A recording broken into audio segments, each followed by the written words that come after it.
had to keep having these major catastrophic things happen in my life, and they would trigger a new change. You have to be intentional about not poisoning your body, messing up your mind.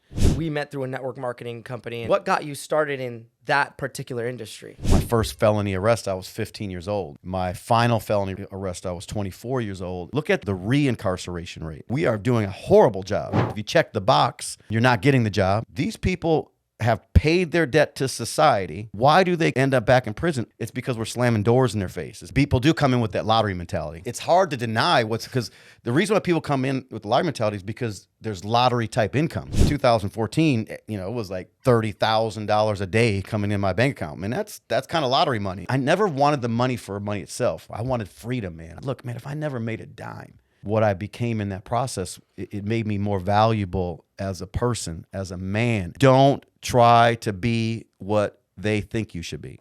Right. Be who you are. All right, and we are here today. This is Kicking Ass, Taking Names podcast, and today we have a very special guest, John Malott. And John, thank you so much for being here today. Yeah, my pleasure, brother. I'm glad I could be here. Awesome. And John, I actually know you from a previous company that and you still invited me. Yes. No, I really appreciate it. And, we met actually back in 2013 or 14. It was when you were working with Secret. Yeah. And that was a really life-changing experience for me. I came out to Phoenix.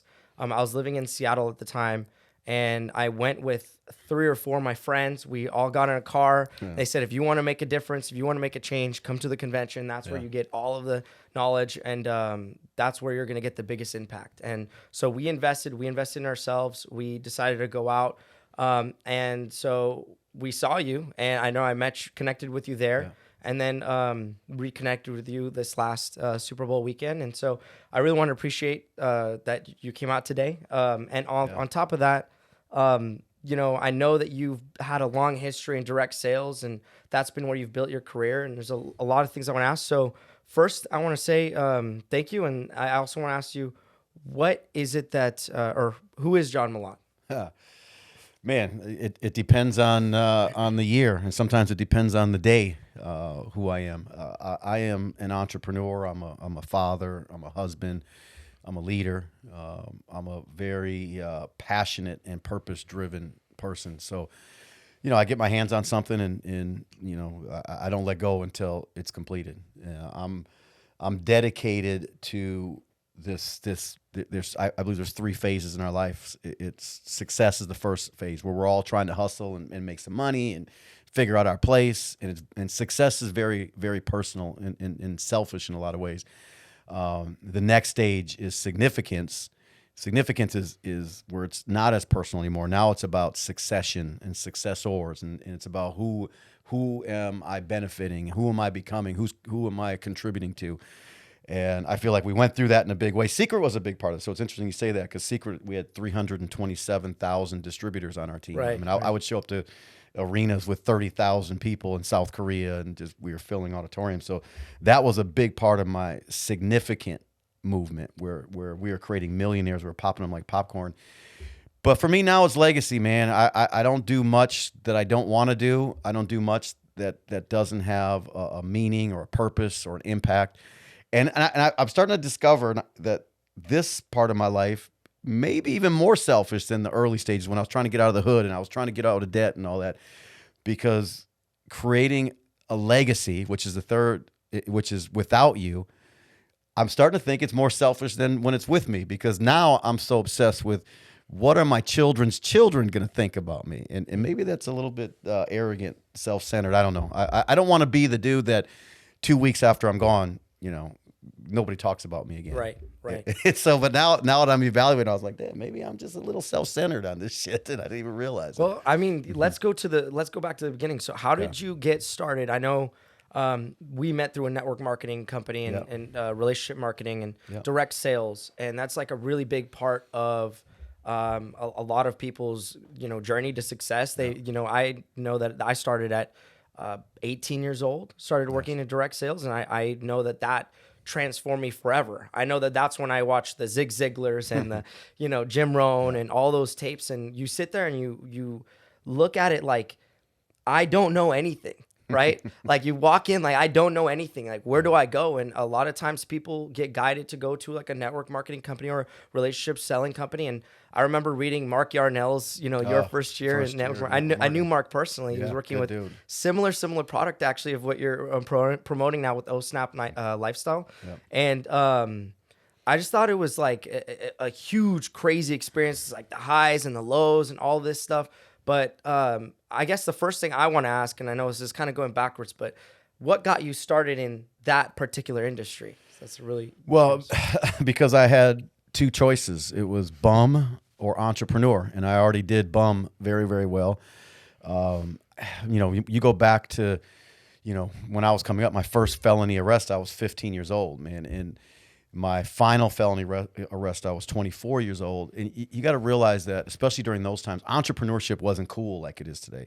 It was, you were supposed to go get a job, man, and then work that job for 30, 40 years and then be miserable greeting at Walmart or whatever, or frying underneath the French fry fryer at the Golden Arches in your retirement. And it just didn't work for me because, number one, because of my background, nobody was opening doors. And the challenge is if you check the box, you're not getting the job. If you don't check the box, you lose the job later. So network marketing was like the place that was the true equal opportunity. And I didn't understand it. And I didn't understand why people were so negative about it, because when I got involved, Jim Rohn became one of my personal mentors very early on. Wow. I ended up writing a book later on with Les Brown, who I met through network marketing. Mark Victor Hansen, the #2 selling author on the planet, second only to the Bible, became a close friend of mine because of network. I can go on and on and on and on. And yet I still hear these clowns out here that put it down, talk shit about it. And usually it's ignorance. It's like when you talk bad about another race, it's usually out of ignorance. But for me, it started because nobody would hire me, a high school dropout, the two felonies, it just goes on and on. It just, the doors weren't open. And network marketing said, we don't care, do you, if you bring value to the table, you're going to get paid for it. If you don't, you're not going to get paid. And for me, that was pure. It was simple. I knew what I had to do. And by the way, it was more about the personal development. I went on to make, people hear the stories, we did over $1.4 billion in sales. So people hear that and they hear the stories and the lifestyle. And I said, look, man, if I never made a dime, what I became in that process, it made me more valuable as a person, as a man, as a father. It just goes on and on. It completely changed everything. You look at my family, there's 3 of us. My sister died at 21 years old from a heroin overdose. My brother is 2 years younger than me, and he looks like he's 20 years older than me. I mean, he's, it's a tough thing to talk about because he has never gotten off drugs. From heroin to crack to meth, it just doesn't end. And right now he's 2 years younger than me. He looks like he's 20 years older, and he weighs 70 pounds. I mean, so how does one person out of 3, in terms of what society looks at, how does one person come up and the other 2 don't? Well, it was these different experiences that led me to be open enough to hear someone pitch me on an opportunity where I could go make some money based on my merits, based on what I did, nothing entitled about it. And I said, all right, man, let me figure it out. And I wish I could say it happened fast, because it took me 7 years to finally make $100,000 in a year. People were laughing, talking shit. I'm rolling through the neighborhood in my Pontiac 2000, 2-tone, 1-tone rust, 1-tone dirt. I was a laughing stock, man. But I was like, all right, at least I'm doing something. I'm not gonna be sitting in a cubicle. I'm not gonna be scrubbing another man's toilets. I'm gonna make this thing work, or I'm gonna be dead on the side of the mountain trying to get there. And we just kept going, man. And then it was that 7th year we did 116,000, and then the 8th year over 220,000. What year was this? That would have been, I was 24 was my last felony arrest. I came out, so it was July 4th, 1993 was my last felony arrest, and I had to take care of some time with that. So it would have been around 2000. And then from there, it was $1 million a year, then $2 million a year. Then, we would wake up in the morning to $250,000 made the night before in South Korea or Japan or Australia. And it was very interesting. But it was it was that we did the work that most people were unwilling to do. and we end up having what most people could never have. And most people won't take the rejection. Most people won't go through the pain. Most people won't do the personal development. Most people won't work on themselves. And especially now, man, I feel bad for young people coming up because they're so caught up in this instant gratification, which never worked. Right. All the ancient script tells you that's not the way, bro. You better plant some seeds. You got to do some things. You better think. You better become, and then you get to do. Right now, we got it flipped. Everyone wants to do, and they want to roll in Rolls Royces and live in big ass mansions and not become and do the things that are necessary to get there. And I think that's a big part of what I'm trying to do. By the way, don't get me started, bro. Once I start, man, I grab this mic, man, and keep going. I'm gonna give you another one right now. That's a big part of why I started this podcast, right? It's like this is like kicking ass, taking names. Like the whole point is that people out there are focused on they're focused on the end, right? Yeah. But nobody wants to talk about the beginning. I mean, even the middle, like you're doing the work. But what about the beginning, getting started? Like, it's true that a rocket ship, right? Like 80% of the energy that it uses or more is all in the first takeoff. Yeah. Right. I mean, so give me, if you don't mind, give me a brief overview of like what was your takeoff. Yeah. You hit it on the head. It was just tons of energy being expelled. And unfortunately, it was a lot of energy being expelled, but not a lot of progress, which is very interesting when you know you're doing the work. Like my first year, I made $4,000 for the whole year as a full-time entrepreneur. And it was frustrating, man. I'd be home at night, in the fetal position, sucking my thumb with tears in my eyes. Like, man, why, but I believe in God, and God knew, number one, God knew back then not to give me the money that eventually came to me. Right. Because I wouldn't have been a good steward of the money. I wouldn't have handled it properly. I would have, like Vegas, put it on all the kids, everything, put it all on the line. I wasn't mentally ready. And that's what people don't realize. I had a wishbone, not a backbone. I wished for all of it. I had the lottery mentality. I wanted the money for all the wrong reasons. And a lot of it was revenge. And I still have some of those issues in my life. Like if you tell me I can't do something, I'm like, all right, let me show you what I can do. But it happened, didn't happen on my time. It happened on God's time. It happened the way it was supposed to happen for me. But man, it was grinding out. It was while my friends were at the beach, while my friends were at the club, while my friends were having a great time, man, I was in person. I was reading, I was developing, I was showing up, I was sneaking into personal development seminars, because I didn't have the money to get in. But I was good at, sneaking into places back then. But I was determined one way or the other. I was getting this information because it clicked. It clicked. It was like, damn, if another man or another woman can do it, then John Malott could do it. Yeah. So I just had to figure out what they knew that I didn't know. And what's crazy about all of it is not that complex. But it's discipline. That's where it gets complex. It's the discipline. It's the consistency. And we joke about this all the time at home. Like, I can give you every secret. I could be on this podcast. I'll give you I can give you my daily operation, everything I did, all the tricks, all the strategies. And we could put it out to 100,000 people. Mm-hmm. And we would be lucky. We'd be lucky if we got 10. We'd be lucky if 10 would do it. Mm-hmm. That's why I teach the kids now. It's not hard to compete. Yeah. Ain't nobody trying. They're smoking weed, playing Xbox all damn day, thinking they're going to be in some esports tournament at some point. Maybe they will, maybe they won't. But the point is, most people aren't even trying. So it is not that difficult to win a race when the dude won't get off the damn starting line. Right. And that's what I caught pretty early. I figured out if I'll get the information. Then the next step, so that first step was all about thinking, because I had to get the information. I had to figure out, what do they know that I don't know? Let me get that information. Then I figure out it's not that complex. Now I got to figure out how to scale and execute and use systems if I want to be free. Because I never wanted the money for money itself. I always knew what I wanted. I wanted freedom, man. I watched my dad work in a steel mill. I watched Flight for Life pick him up from work one day.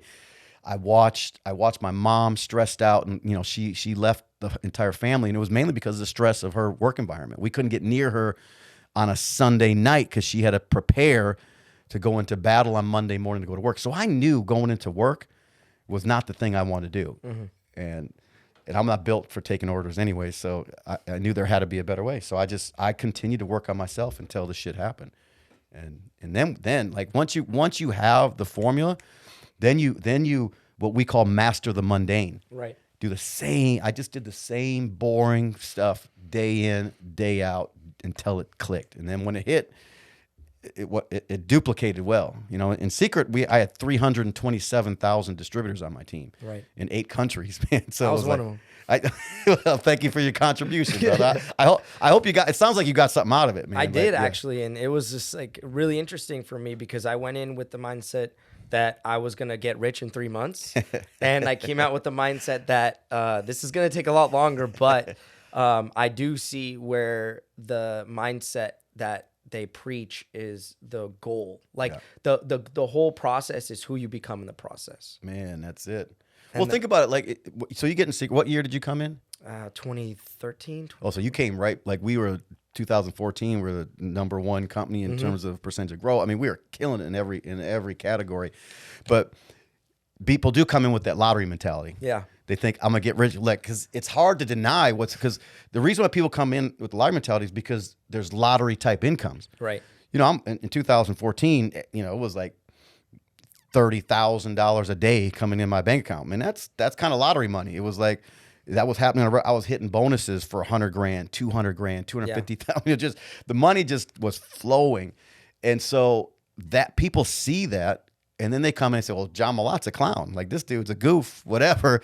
They think they're going to come in and immediately make that happen. What they didn't get a chance to see is what we did when we first got there. Mm-hmm. When I remember launching an event in Chicago in 2011, and 150 people showed up. You know, and I think most of them quit after I talked to them. So clearly I didn't do a great job. And then, you know, we were doing that city after city where there'd be 50 here, 20 there. But then, you know, by 2014, I remember walking to South Korea into an arena where we invested like $1.2 million for a weekend, 30,000 Koreans in that room. See, but nobody talks about 2011. They talk about that. I actually posted the picture with I forgot his name, but I think Mr. Kim, right? Yeah. And he was like the most record-setting, like most people within like 9 months or something. Yeah, he beat me, bro. They were crazy, and I loved it, man. So when these people are on your team and they're flying past you, and they're using the exact same system, because we start like it's just like McDonald's, man. I do everything like systematic. So you got to dumb everything down to its lowest common denominator. How do I get this to duplicate? And since I can't speak Korean, well, what are we going to do when we go into Korea? When we went into Germany, I don't speak German. When we went into Mexico, I don't speak Mexican, you know, or Mexican Spanish. Sorry, my people. Dominican Republic, same thing. So I always had that in my mind, like we have to create systems now, because I knew we were going there. I just didn't know when, and I didn't know how, and I didn't know who. But we started early on. We created videos. We were using video marketing way before video marketing became You guys a were thing. pretty ahead in terms of tech. I remember that. Yeah, we were creating crazy content back then, like in garages and, you know, people's houses, and you know, we had like the Reservoir Dogs type video thing we did. Then we had all these little things that we practiced that stuff in secret, and it blew up. But the cool thing was you just changed the language. So once we had the system, we just inputted a different language into the deal, and it worked. You know, I have a lot of things that didn't work, but that worked. I remember I was back then. I was working on Joseph Valenzuela's team. Yeah. I was rolling with those guys, and then we were all Pacific Northwest, Oregon. Yeah. What was his name? Starts with a G. Gerard? No. I don't know. There was a lot of people. Yeah, Valenzuela. That was a great team, man. We had a lot of fun back then. And but that you just said it. It was teams. So we were building all these teams. So we had California team, we had the Seattle team, we had these teams popping up everywhere, and they weren't competing with each other. They were completing one another. Because what would happen if the team, you guys with Joe Valenzuela, were crushing in a particular place, the beauty of it was everyone was willing to share that information. There was none of this like, oh, we got it and you don't. It was like, let me show you what we did. Let me show you how we did it. Let me show you what our day looked like. And what most people caught out of it is like people were working, man. Mm-hmm. And they weren't distracted. See, I think we had the right timing because it was right before all this distraction happened. Mm-hmm. Like now you got wholesaling real estate, you got cryptocurrency, Forex opportunity. I mean, you think like there's so many damn opportunities, and most people stay broke because of it. And then you got people pitching to sell their packages based on multiple income streams. And what ends up happening is most people end up with multiple income trickles. They ain't got no damn stream, never had a stream, never got to the top in anything. So they're just spreading themselves thin amongst a bunch of projects. They're still doing the same volume they would do if they just stuck with one. Right. And so that was always my claim to fame, man. I go and create a massive machine, a goose that lays golden eggs. And then I go dabble in other things, but I get to the top in whatever I'm doing first. I make sure that machine is spitting out cash. So if I go and open up a restaurant, a nightclub, I open up a publishing company, I open up a mixed martial arcade, all these things I've done, I create these other businesses that it doesn't matter it matters to me if they win or lose. But if they don't, I got $250,000 coming this week anyhow from the cash flow machine that I built over there. And that's where people mess up. So they end up doing a lot of these businesses out of desperation instead of inspiration. And they rarely work, man. You start looking at the numbers, you start catching on, man, this stuff is not working for most people. And they're making just enough to be frustrated. But then you see like some YouTube star crushing it and everyone wants to be a YouTube star. Right. But for people who are new in network marketing, right? Yeah. So I'm sure you get this all the time, right? It's like your most asked question. Like, what do you tell them? Like, you're getting started, I'm new, somebody walks up to you and they're going to ask, because if they had the opportunity to walk up to John Malott and say, John, I just started in this business, what do you suggest? I tell them to buy my book that's coming out next month. First and foremost, get my book. I give all the secrets from behind the curtain. I tell them, number one, that network marketing has a PR problem. It has an image problem. And that image is usually perpetuated by people who have never done it or people who have failed. The last people I would follow into any business are people that never did it or have failed. Like if my kids are going into sports, I say, don't look at the kid who didn't make the team. Let's look at the kid who made the team. So that's the difference. It's an interesting industry because most people look at the failure statistics. But if I showed you the failure statistics of real estate people, it's insane. Like the average realtor sells like 1.2 houses a year, but they look good, man. They're all dressed and everyone thinks they're prestige. No one talks shit about them. They're prestigious in a way. In network marketing, on average, you're investing $200 or $300. So of course, why would you take that seriously? You got shit in your closet right now. Cost you more than $200-$300.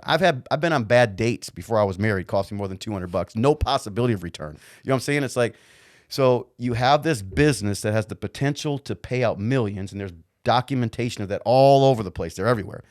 And you come in for $300. Well, tomorrow, if the latest Netflix series that you've been watching is coming on, the new show, you're going to put your business on hold because it's only $200 and I want to check out the latest Walking Dead or whatever, and we see it all the time when people always will put their network marketing business on the back. Your buddy calls you on a Tuesday night, says, bro, I need you to help me move. You go help move, even though Tuesday night was the corporate communication night you should have been plugged into. So now you missed that. And what happens is you string that in a row for a long enough period of time. And then what do you say? It doesn't work. Yep. No, bozo, you didn't work. This works. But it's just like anything else. If you don't show up for practice, if you don't show up to play the game, you're not gonna win. And that's, I just tell people, get prepared. This is hard work. It'll be the hardest, easy work you'll ever do in the beginning. You'll be vastly underpaid in the early days, and one day you'll be vastly overpaid. So you're gonna be overworked and underpaid in the early setup. And at some point, like I used to feel guilty sometimes. Like I caught on. I was better off not doing anything. At a certain point, when that thing was kicking, I just said, I'm not going to mess it up. I'm going to go on vacation for a year. And it just kept cranking. It kept going. I was being vastly overpaid, especially in relation to the work I was doing. Right. But you have to push so hard in the beginning. It's like the rocket ship thing. Man, it's every day on the accelerator. And a lot of people come in with full-time gigs. So I'm like, okay, you got a full-time job. So you got to figure out, put it in your calendar. I put in this amount of time every day, or wherever that is, and then you go to work during that time. And nothing, nobody, your mom, nobody, your kids, that time is dedicated to setting the family free. That time is dedicated to this business. And I would tell, that's what I eventually did. It's easy to say it now. I didn't do it in the beginning. But I have mentors that slapped me around and said, look, my mentors were making $50 million a year in network marketing. Right. So it was a different deal. I mean, these guys, were living different lives, and people didn't get to see them often, because they already did the work, and they had built these massive machines that were spitting cash and allowing them to play on their yachts, on a regular basis. I think it's crazy because the things that you say, you're applying it to network marketing, the training, the recruiting, the education, but it applies to any business. It really does. It does. It really does. It works for any business, and that's why I bring it up, because in terms of this is a structure in which you can take and say, I'm going to learn these skill sets, but then they translate into everything else in your life. Like the recruiting that I got from the recruiting skills that I got, and the persuasion that I got is the reason why I'm able to, bring in guests to this podcast. So it's translated in a real way for me. And for the people who you run into when you're network marketing, it's incredible. You see the most kind, generous people that are really putting their heart on the line, and they're reaching out and they're really trying to help their community. And then, you see people who just show up and want to have fun. But at the end of the day, it's it all works out, right? So that's the beauty of it, though. You get in where you fit in, man. Some people just, they need a community. They need a place where they're being lifted. And I wasn't getting that until I got network marketing. I was a janitor at General Electric. That was my good job. Everyone was saying, "Oh, you go to good." I'm like, yeah, I guess compared to being locked up, it was good. But I wasn't used to people pat me on the back. I'd show up and like, "John," I'm like, it was always weird to me. What is up with these happy ass people? I'm holding on to my wallet, and they were kind of corny to me. But it wasn't long where I was really appreciating. I was like, man, it was always about little. I do something little, and I'm getting recognized for it. At General Electric, they would, when I was a janitor, if I didn't take the trash out of one of the execs' offices, I got reprimanded. I'm like, bro, you're paying me $3 an hour. This is insane. How you guys talk to me, and I hated it. I'm over here making hardly any money, and they're loving on me and encouraging me. They're giving me books, and it was a completely different environment, empowering and equipping. And so that's, again, I learned how to build culture, and companies today pay these crazy gurus crazy monies to help them come in and build culture and create. I'm like, this is what we do naturally in network marketing. You cannot build a network marketing business unless you're a culture builder. And it's I work out at Lifetime, and I ran into Robert Kiyosaki the other day, and we started talking about some of the stuff, and network marketing was the reason his book sold, because nobody was picking up his books until Amway did. I heard this, and it exploded. And we talk about all the time. It's that's where he talks about network marketing is building a big business. Yet the mentality of so many people is that this is some kind of little rinky-dink operation, and they don't realize who's the names that have come out of network marketing and the skills that you have to learn. From promotion, financial literacy. it goes on. Branding, scaling, accounting. Leadership, team building, public speaking. All of that came from this thing that everyone talks about is so bad. It didn't seem so bad, and my kids can tell you that it made us free. That industry freed our entire family for generations. And so bringing that up. So I know that you have since then started OSnap Active Lifestyle, and you're now a distributor for your own product, right?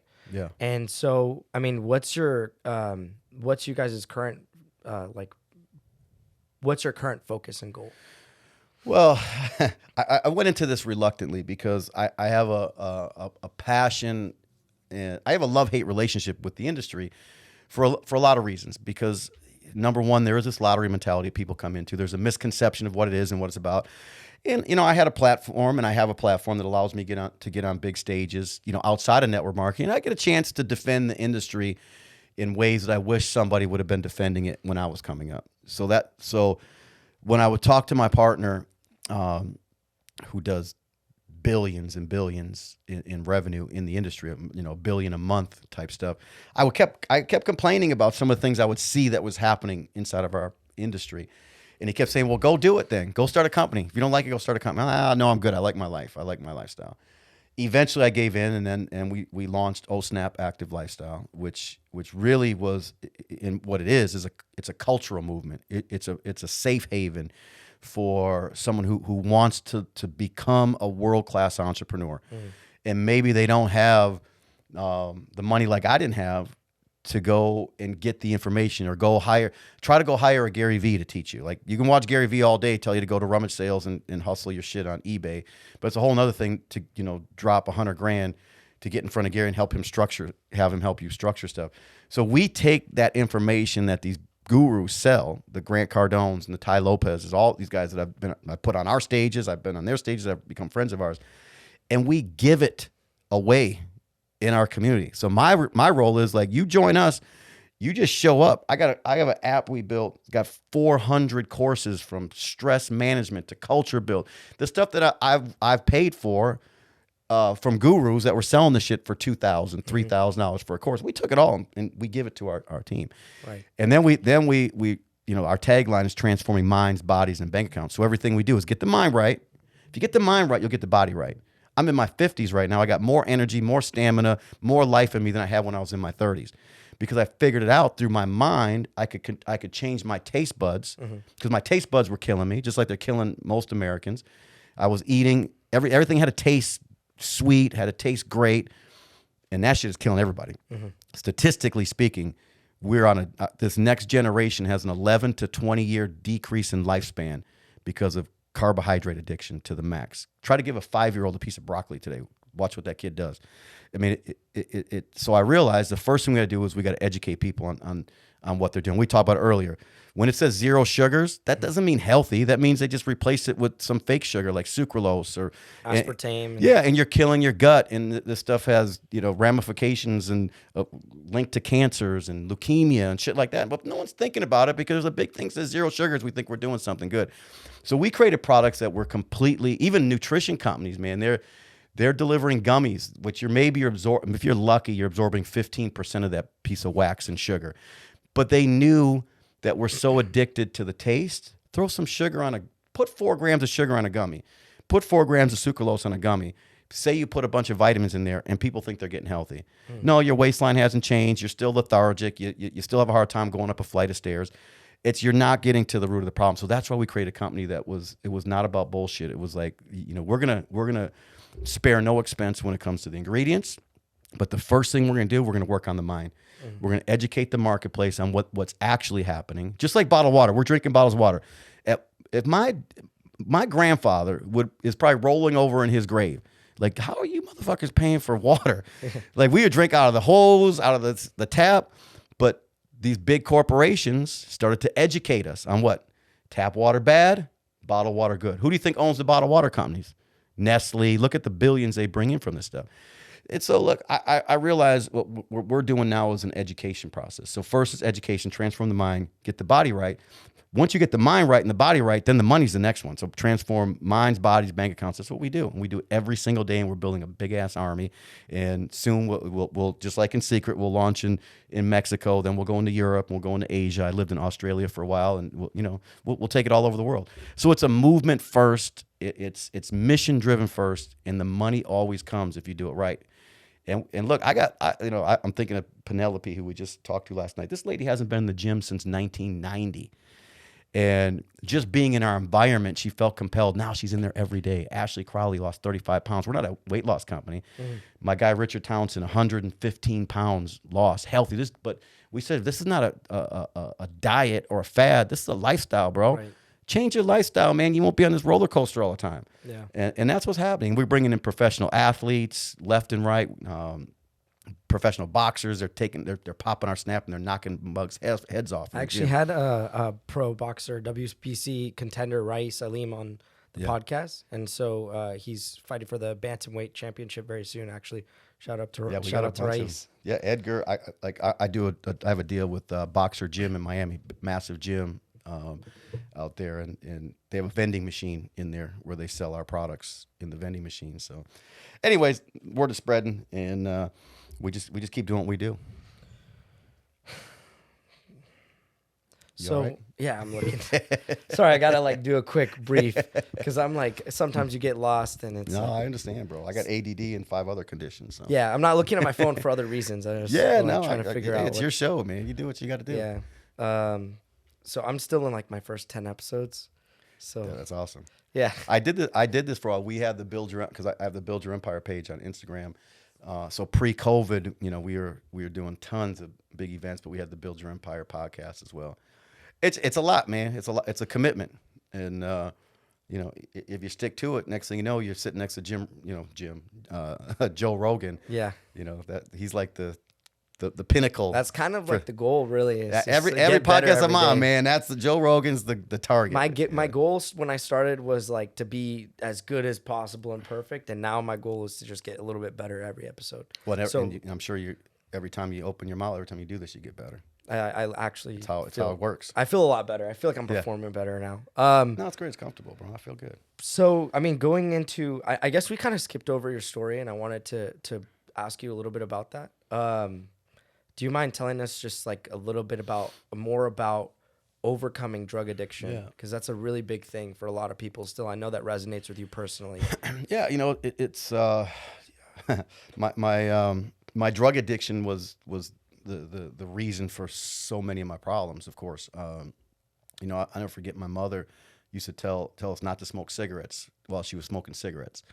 So by 12 years old, I'm in the alley smoking her cigarettes. I'm in 6th grade, smoking cigarettes at recess in 6th grade. By 7th grade, we were doing LSD in speed and of course smoking weed. By the time I'm 15, I got arrested for robbing a movie theater. I get out. What we now know today, or what we call today, the crack epidemic. 17 years old, I have a heart attack from smoking cocaine. We were freebasing cocaine, which you guys know is crack. So I end up in a facility again at 17. Now I'm locked in there because of some circumstances around that whole deal. But that's where everything changed for me. It was in that drug rehabilitation facility where someone held the mirror up, and because I took responsibility for nothing, and it was Dave, former outlaw motorcycle gang member, said, "It's you, bro. You're here because you're supposed to be here. You made an appointment to be here. Stop blaming. Stop being a little bitch," is basically what he called me. And he said, "Man up. It's not your mom. It's not your dad. It's not the police. It's not any of the stuff. It's you." And he was the first person to give me a book, How to Win Friends and Influence People, man. And he turned me on to personal development. And so that was the beginning. When I finally got released and I went through this whole process, I was clean and sober for 9 months, incredible clarity. And but friends, I have friends that said, "Hey man, you don't have to smoke cocaine. There's other ways to do it." And my dumb ass, "All right, let's do it." Next thing you know, I mean, it wasn't long. I was right back in the same situation. 24, I got arrested again. And it was always a redefining moment. It's like this: have a heart attack and live from it. You're probably going to change the way you eat. I had to keep having these major catastrophic things happen in my life, and they would trigger a new change. And in those changes, I'm glad they happened early, because I'm seeing people going through it later on in life. I'm like, man, we got through it early. And drug addiction's a mug, boy. Now you got fentanyl, you got soap, and it's so easy to get everything now. Mm-hmm. It's hard for young people. Young people, you have to be intentional about all of it. You have to be intentional about standing out from the crowd. You have to be intentional about not poisoning your body, messing up your mind. It's tough, man. It's hard. It's hard to talk about, and it hasn't been, but recently it's been harder for me to talk about, because when things are happening in your life, for me, I always look for an outlet.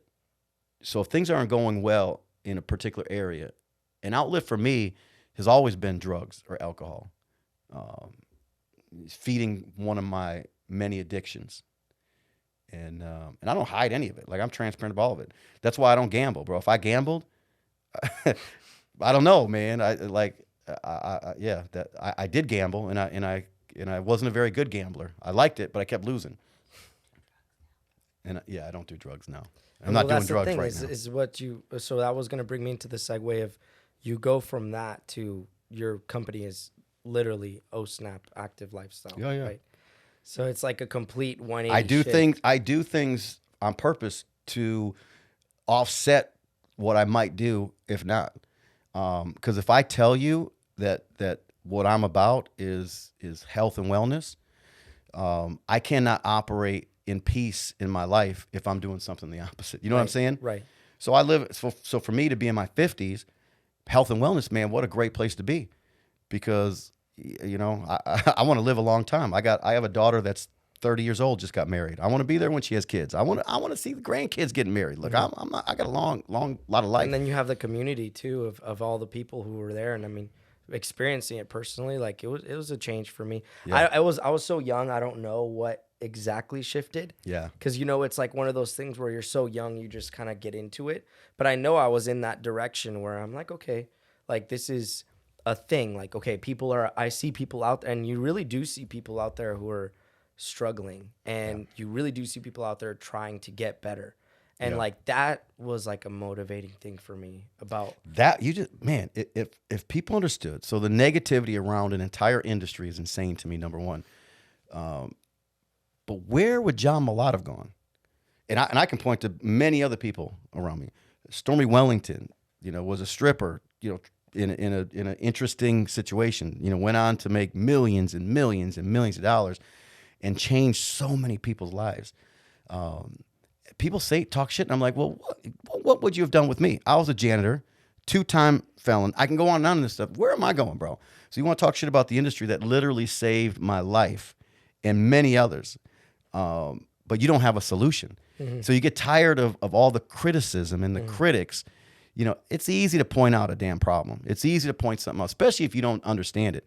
But what's the solution, man? So I tell people all the time, what would you have told me to do? Go get a good job? Well, everyone's saying your janitorial job was a good job. I hated it. And I was going to self-destruct in that environment. And we have, look at the re-incarceration rate. Mm-hmm. We are doing a horrible job. Right. These people have paid their debt to society, yet why do they end up back in prison over and over and over? It's because we're slamming doors in their face. It's because we hold their record against them forever. Mm-hmm. You know what I'm saying? At least Network Marketing was like, bring it, whoever you are, and you'll decide. You're gonna sink or swim here. It's gonna be like here. Time will promote you or expose you. You can't brown nose your way into a position here. You can't charisma your way through it. It's not politics. You can't politic your way through it. That rank ain't opening up until you put the volume in. Mm-hmm. That commission is not coming to you till you put the volume in. Mm-hmm. I love it. I think it's pure. I think it. If you can check the ego for long enough and get past the fact that we're not as great as we think we are sometimes, because it's the most humbling thing I've ever done, and then to do it again and have to start at the bottom all over again. And then do it again, and then we launch a company and start all over again. It strengthens you. That it's like going to the gym. What do you go to the gym for? Resistance. So I think that a lot of times we're trying to avoid resistance. We're trying to avoid the pain, but it's in that very thing. That's where the strength comes from, and it's mentally. You're not reading books. Well, there's no resistance for your brain. You're flimsy mentally. So people are out of shape. They're out of shape physically, of course. We're the fattest we've ever been. We've got 70% of the population is on some type of medication. Pre-diabetes at all-time highs. Childhood obesity, diabetes. Third leading cause of death is obesity, which is diabetes and obesity combined.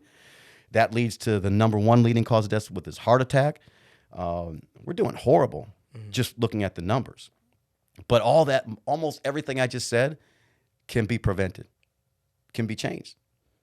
But you got to do it, and you got to do it every day, and you got to stretch out that discipline long enough until it becomes habit, and that was the difference. That was what made me millions. People think that we walked into something and we made millions. What made me millions was keep doing the shit when I hated it, when I was being laughed at, when I was being mocked, when I was being ridiculed, and I kept doing it. And I kept doing it, and I kept doing it. And what was your main motivation for that? Well, it's changed. So in the beginning, if you ever heard my story, July 4th, 1993, when I was being let out of my house, my last felony arrest, I now had a 2-year-old daughter. Mm-hmm. And as the house was clearly in disarray, I was very disruptive still. And I looked back and I caught Lauren's eyes couldn't have been more than a couple of seconds. But it seemed like a lifetime. So when I was sitting on the bullpen floor of the Milwaukee County Jail, it's a holiday weekend, so I know I'm not getting to court for at least 3 days. and I'm in this horrific environment, and it's uncertain. I don't know what's going to happen. It just kept replaying. Her face kept replaying in my head, and the tattoo that I now have that came from Dave in the Drug Rehabilitation Center, where he said, "A good man leaves an inheritance for his children's children." I didn't know where that came from at that time or what that meant, but somehow those two things played over and over for 4 days, waiting to go to court on that bullpen floor, miserable. And Lauren was my massive driver. Coming out, I said, okay, that's who I was. Drug addict, gang member, loser, criminal, all these things describe me. That's who I was. Coming out. And you know how it is. You ever drink too much and you're over the toilet like, God, just let me out of this and I'll never drink again? That was me in there like, oh, God, just let me out of this. I promise you I'm done with this life. And but I was serious. And Lauren was my driver in the beginning. And then I had another kid. Then I had another kid. Another kid. So the kids, number one, I had to get Lauren out of that neighborhood, bro. It was destructive enough for a boy, for a man, but girls in that neighborhood, it's even worse. It's you know, and I'm not having my daughter in this environment, and the only way out of this environment is me. I can't call daddy. You know, mama's already gone. You know, and if I keep doing this, I'm gonna be gone, and then she's gonna be there on her own. So that was a massive driver. And I worked my ass off to get the fuck out of the south side of Milwaukee. Kosciuszko Park was not where I wanted to grow up, or my kids grow up. I already grew up there. But you get my point. Right. So that was that. And, you know, so there were other things along the way that gave me motivation. But number one, getting out of the neighborhood was the first thing that drove me every day. So to all of your listeners and people who follow you, they're going to see this, right? So what do you want to tell them?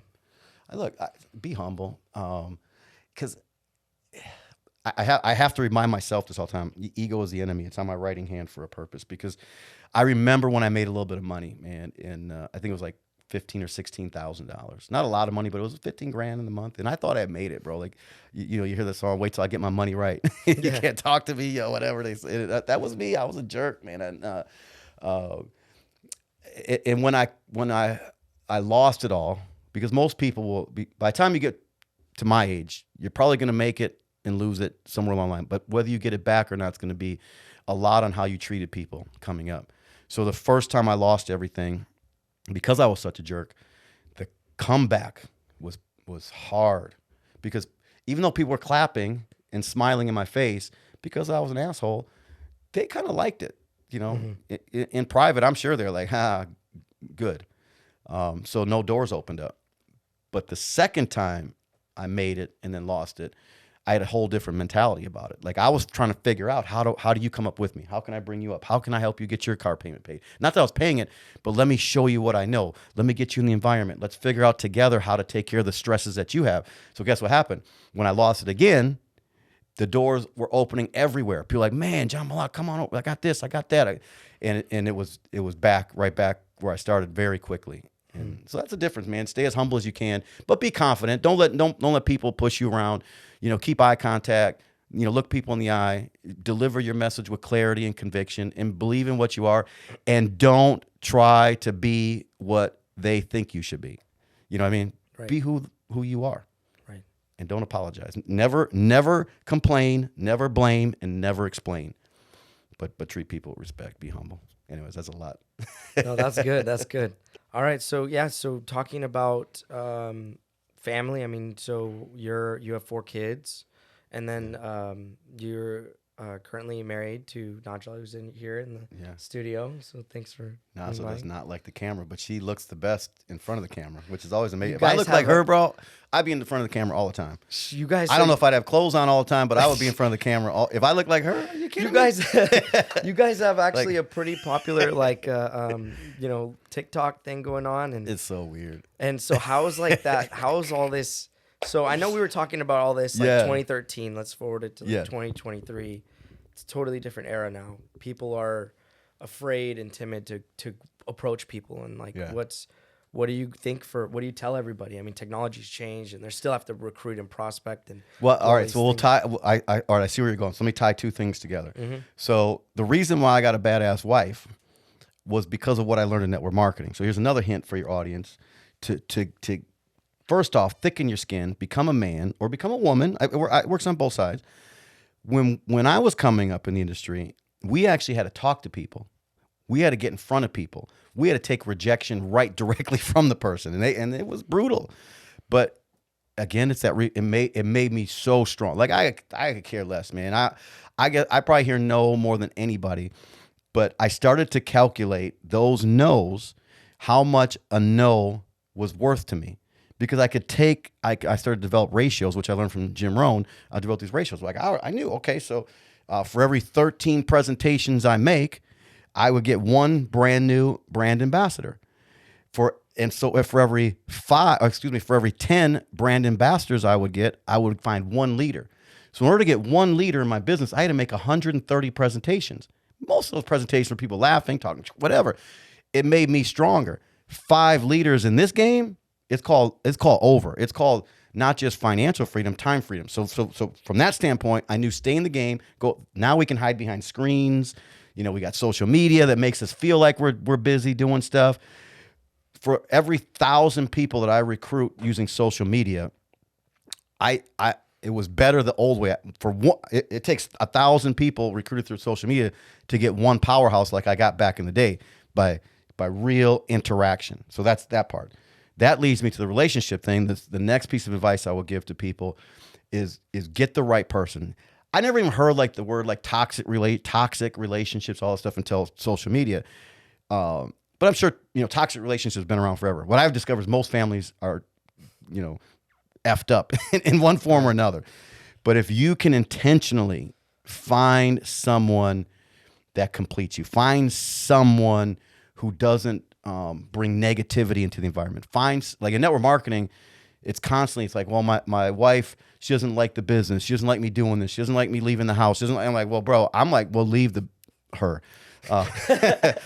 I mean, you do what you want to do, but if your dream, if you come home and you tell your wife, this is my dream, this is how we're going to set the family free, and she shoots you down immediately, says you're an idiot, it's one of those, man, she's got to go, because in 5 years from now, you're going to get rid of her anyway. So you might as well get rid of her now. Go to network marketing, where there's a whole lot of entrepreneur women who are looking for real men who have some thick skin, some cojones, and now you put 2 powerhouses together. Right, now you're going to build a damn empire. Right. But when you got a weak link in the chain. So anyways, I found, and I used to say I'm not good at relationship advice because I've been married a couple of times. But I realized I'm probably the best person to get relationship, because I've done everything you should never do. I could tell you exactly, every guy that's listening, I could give you I'm going to create a freaking course for you guys. I'm going to create a nice little, lead magnet and have you guys go through, because I did everything. First off, I early on, because my dad was a steel worker, hard, man's man. And God gave me 4 girls because of my dad. My dad used to talk crazy about women all the time. They ain't, all this stuff. Of course, all of his relationships were terrible because of his mentality. So I went into life with that same mentality, and it didn't serve me, made me miserable. Couple failed marriages later, a lot of lessons were learned. So when I went into my 3rd marriage, I went in completely different. Number one, men think that they're the head of the household. Now I get that, but let me tell you what Miles Monroe taught me. Miles Monroe said, we are the foundation for the household. It's our responsibility to make sure. Like in real estate, they have zoning laws, if certain things are off, look, they won't condemn the house if some shingles are falling off the roof. They won't condemn the house if the window's cracked. But they will condemn the house if the foundation is falling apart. You with me? So I thought about this. My job is to be the pedestal. It's to be the foundation for my house. So if my wife falls, I got you, baby. If the kids have trouble, I'm there. I got you. My job is not to be above them, telling them, controlling them, telling them you can't do. I got a beautiful wife. I see friends of mine have beautiful wives that they don't want to let them out of the house. I'm like, bro, why'd you marry her? Why are you with her? Guys look at my wife. What am I going to go punch every guy that looks at my wife? I'm like, I high five him. I'm like, bro, I'd look at her too if she wasn't mine. And then I would take the next step, because I learned in network marketing that you don't get nothing if you don't go after something. And so when I saw her walking out of the club and I was walking in, I approached her with confidence and conviction, because here's what I figured out. It's a confidence game in everything we do. The reason beautiful women go out with ugly guys is confidence. I'm a great example, bro. I carry myself a certain way because I know what my intention is. I know what the end goal is. I hope this translates well in this whole podcast. But the point is that I learned the skill. I had to learn how to become a man. You know, we got too many boys running around pumping their chest up. These 20-year-olds that are sucking on cheesecake, cherry vapes, and wouldn't eat a vegetable if their life depended on it, you know, are out here talking crazy about that they're a man. I'm like, bro, you can't even make it 5 flights of stairs without being winded, and you're calling yourself a man? No woman's gonna want that. You can't look her in the eye, bro. Everything is a facade. That picture you took in front of the car wasn't even your car. And so at some point, and that was me. So everything I'm saying, I say it because that's how I was at one. It was all a fake facade you could break with a rubber hammer. I got substance. I got being. You know, I got purpose, and that's attractive. And once you become attractive, the world becomes attracted, and now you can bring into your life someone that is not toxic. Like I never had peace in my house ever. I'm never. Not when I was a kid, not when I was an adult, not in my first marriage, not in Michelle, you know I love you. Not in my second marriage, Tiffany, we were cool, sort of. But in my third marriage is the first time. You with me? 40 some years old before I got peace in my house. And it was because of who I became. Right. And people go around like, it's funny because if you have an age gap relationship, the first thing they say is got to be money. Well, my wife came in with money. You know, my wife works harder than I do. Like, she was yelling at me this morning to take the damn garbage out. Like, you know, you don't tell a rich man to take the garbage. You take the garbage out. Who's paying the bills around here? But that was the mentality I had back then. Right. But, you know, now, because I'm subscribing to the things that I'm teaching, I realize this is how you keep a relationship. You figure out the roles. And what happens is if a man isn't carrying his weight, the woman will emasculate him very quickly. We're not going into a relationship program right now, but I caught on very quickly that I was overcompensating at one point, and then I wasn't providing the things that should have been provided for in my house. And so everything is my responsibility. In my house, I'm the foundation. It's my responsibility to make sure the foundation is right. And then from there, she can go and make sure the house looks great, make sure the windows are clean. You know what I mean? And then we get to build a big ass business because she's a powerhouse. She's a powerhouse entrepreneur. She's an introvert, doesn't want to talk. But, you know, from fitness model to fitness programs to like her shit on the stuff she's doing with artificial intelligence right now. This is a smart woman. The things that we're bringing to the marketplace are not because of me. It's because she's relevant, and I'm giving her a pedestal to be who God gave her the potential to be. Anyways, a lot of words, but man. I think that's so important. It's relationship marketing, right? Relationship building. Like life is comprised. They say that I went through a program called Landmark, and they said that Landmark. Yeah, I know Landmark. Landmark education. Yeah, they did a lot for me, and they said that life, the quality of your life is comprised of the quality of conversations that you have, and the quality of the relationships you have. Yeah. So Landmark's been. I did Landmark. Man, good program. That's awesome. Yeah, that one made a big difference for me because before that I was really angry, and I do kickboxing and all that kind of stuff. Nice. I was really I turned it to that to, slowly letting go because they say you don't need to add more, right? It's something you need to let go. Yeah. And that's been my whole 20s pretty much was just like trial and error of letting go. That's the way it's supposed to be, though. Yeah, and it's great now because now I feel anger is a money block too. A lot of people don't realize, like, bro, you, the reason you're broke is because you carry that anger around. Mm-hmm. And it's now I can not only can I accept and like do better to accept and give love, but also I'm starting now to see peek over outside of myself and seeing like how purpose and how helping people and doing a lot of what we talked about really makes you happy. I love love is a weird thing. It's hard for men to talk about it. It was for me forever. My dad never said I love. He never said to us that he loved us. And I remember one day when I was with Najla 5 years ago or something, he dropped us off at the airport, and he hugged me and he said he loved me. I was like freaked, like bro, you got a brain cancer or something, like something going on, because it was just weird to me. I never heard that. But I live for love now, and people talk shit on Instagram like simp, because I put my wife on a pedestal on Instagram too. If you read my posts, there's a lot of love shit in there, but love is less resistance. Love is less friction. In my business, I'm always looking for friction points. I'm looking for things that are roadblocks to scaling things. So why wouldn't I do that in my relationships? And it's smooth, man. And there's some benefits, from telling your woman you love her. She'll like you more. And if she likes you more, the reason why we got with her in the first place comes more often. And then maybe more babies. I don't know. But we'll see. It's all a big circle of life, bro. It really is. But John, I want to appreciate you for coming out today, and I want to definitely get some of those. Do you guys have any? You want to show them all? Yeah, man. Yeah, give me take one. We'll take one right here. Free advertising. Let's go.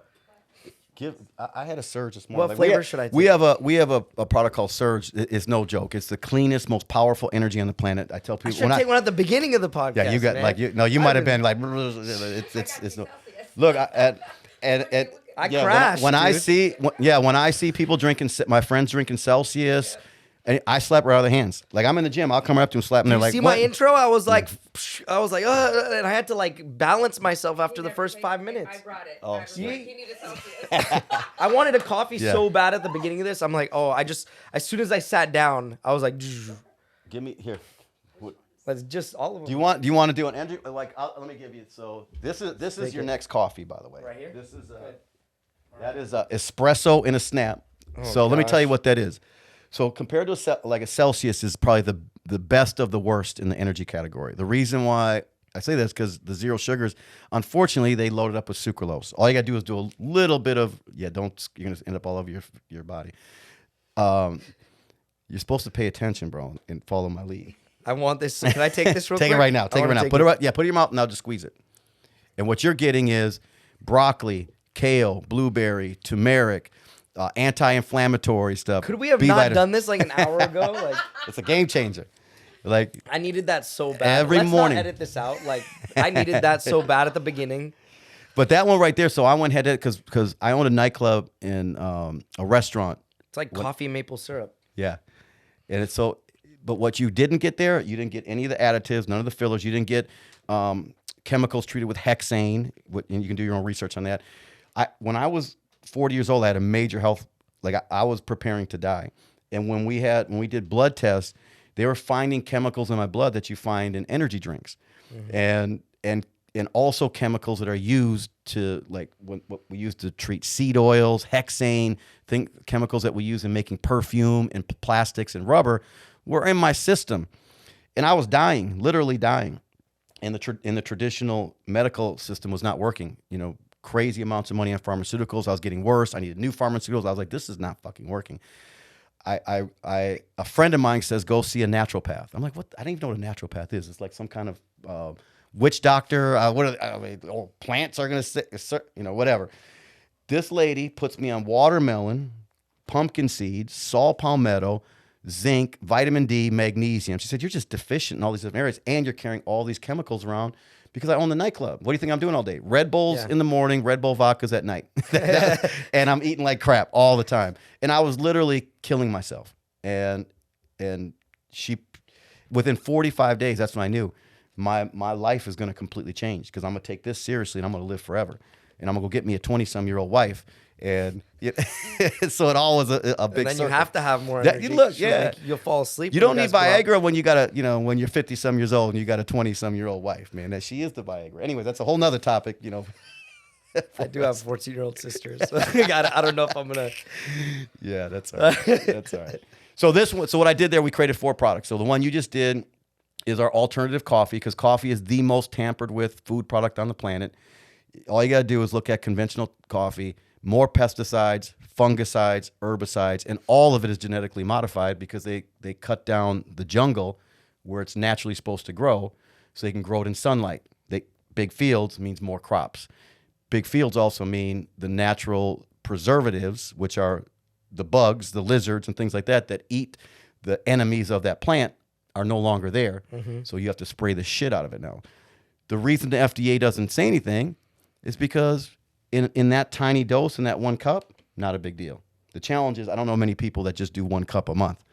You know, some people are doing 2-3 cups a day for decades. And they're wondering why they got these crazy cancers and skin conditions, autoimmune diseases.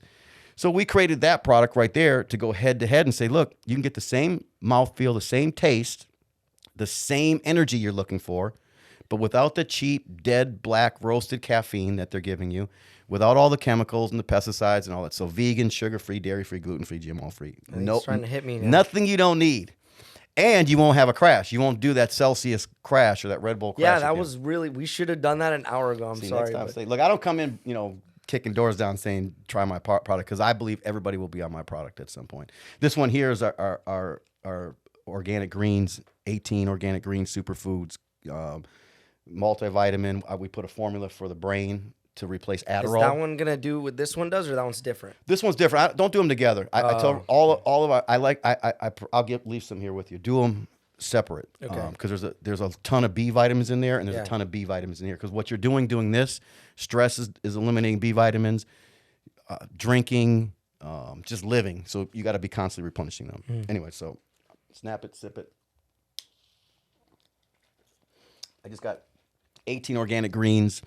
A bunch of B vitamins, zinc, vitamin D, Neurofactor, which is all of my products have clinical studies around. That one's a nitric oxide boost, 230% boost. We got one for lengthening telomeres, which I did because I did a study on age and how to fight age, because I'm going to live forever. Yeah, you will. So AC11, we put 700 milligrams of AC11, which actually lengthens your telomeres. If you do any research, once your telomeres on your DNA start to get short and they fray, now degenerative diseases are setting in, eyesight problems, hearing, skin conditions, cancers, so joint issues, arthritis. So we created natural plant-based products to offset that. Awesome. And I got a bunch more. We got a women's product coming out right now. It's an alignment connection between the gut, the heart, and the brain, which some naturopaths say you have 3 brains: the gut, the heart, and your they actual say brain. you do have a brain in your heart, actually. Yeah. So we're making that connection with an actual product. So, Awesome. anyways, thanks for the plug, man. No, I will. Of course, of course. Yeah. So but we'll leave you guys some products. Yeah, just make sure to give us like a whole box so I can take them. See that? Like I said, I'll leave him a product, and he's wanted the whole box. See, I have to. Good, you learned. I promote like it. it. Yeah, you don't get nothing if you don't ask. All right, but thank you guys so much. This is Kicking Ass Taking Names. We're here with John Malott. John. Yo, it was great. Appreciate Awesome. it. Appreciate it. Thank you.